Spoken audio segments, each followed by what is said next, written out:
Good afternoon শুভ দুপুর বন্ধুরা, কেমন আছো তোমরা? আশা করি ভালো আছো, আমিও ভালো আছি।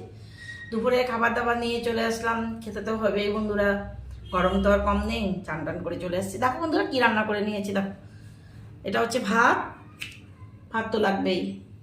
আর এটা হচ্ছে মুগ ডাল দিয়েছি, লাউ আর উচ্ছে একদম কড়কড়া করে ভেজে ডালে দিয়েছি। আর তিতা ডাল খেতে বেশ ভালোই লাগে, গরমে তো খেতেও হয়, তাই করে নিয়েছি। আর মাছ ভেজে নিয়েছি, ভাঙন মাছ, ডালের সাথে খাবো। আর হয়েছে চচ্চড়ি একটা, আলু টালু সিম বেগুন টেগুন দিয়ে ডাটা দিয়ে সুন্দর করে করেছি। আর এটা হচ্ছে নিরামিষ কাঁঠালের তরকারি, ছোলা দিয়ে করেছি, ঘি গরম মশলা দিয়ে। আর হচ্ছে মোরলা মাছের টক শুকনো কুল দিয়ে করেছি। গরম পড়েছে তো তাই লেবু নিলাম না, যেহেতু টক করেছি। হেভি লাগে গো খেতে বন্ধুরা, তোমাদের ভালো লাগে কিনা জানি না, আমার তো হেভি লাগে খেতে গরমের মধ্যে। রোজ দিলে আমি রোজই খেতে পারবো। আমার কেমন হয়েছে আমার রান্নাগুলো একটু বলবে, ভালো লাগবে।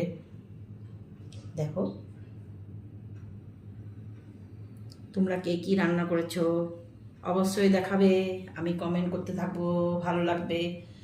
আমি খেয়ে নেই, তারপর তোমাদেরগুলো দেখবো, কমেন্ট করবো। আবার পরের ভিডিওতে দেখা হচ্ছে বন্ধুরা। Bye bye.